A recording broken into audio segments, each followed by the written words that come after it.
Back on Inside Tennessee to get you set for the primary election, which is Tuesday.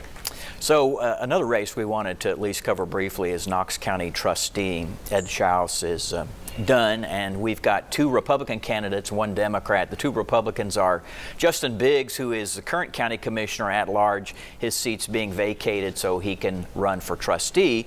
He's worked his way up as an employee through the office for a good number of years, and he's proud to tout that.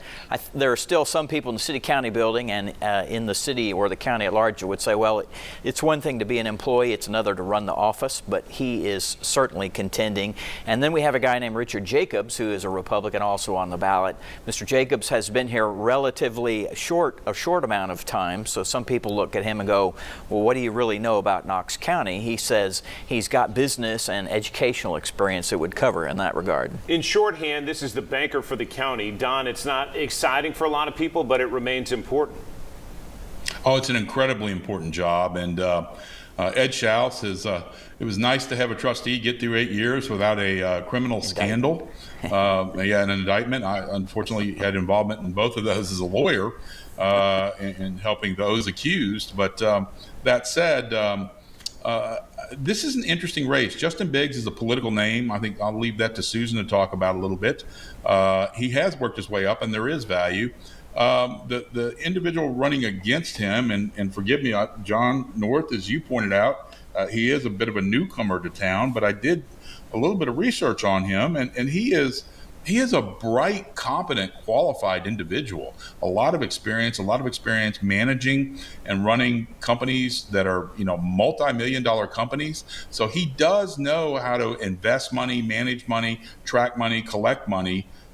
It is a real dichotomy between, do you want someone that knows the office, particularly with that experience, or do you want somebody with a broader range of experience that might bring a fresh look to the office? And I think whoever wins the Republican primary is going to be the de facto winner of the race.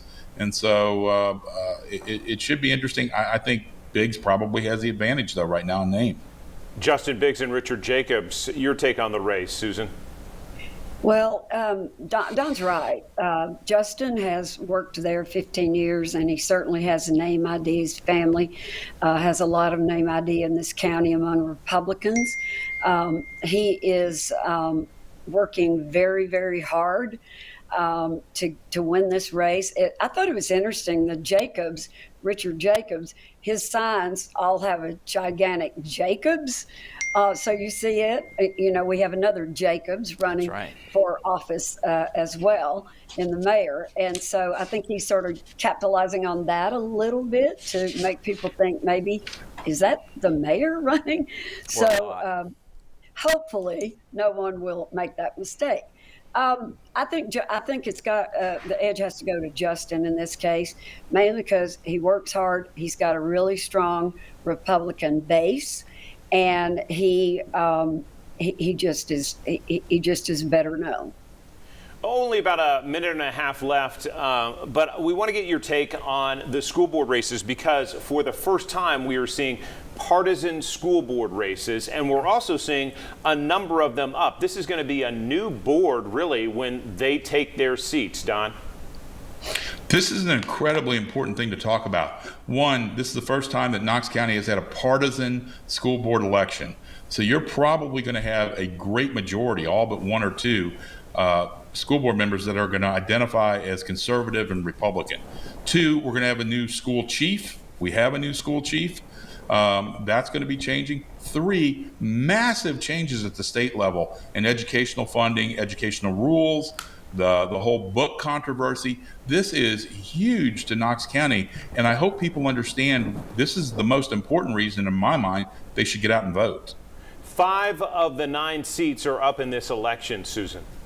Yeah, that's really important. As Don said, we've got a new superintendent, and 5 new members is really going to be interesting for a new superintendent to deal with. And as he said, the state has changed the VEP funding formula. There's just so much that's going on in public education right now. So pay attention, voters. pay attention if there is a school board race in your district, and like I said, there are 5. So make sure you really study and see who the people are that are qualified to be elected.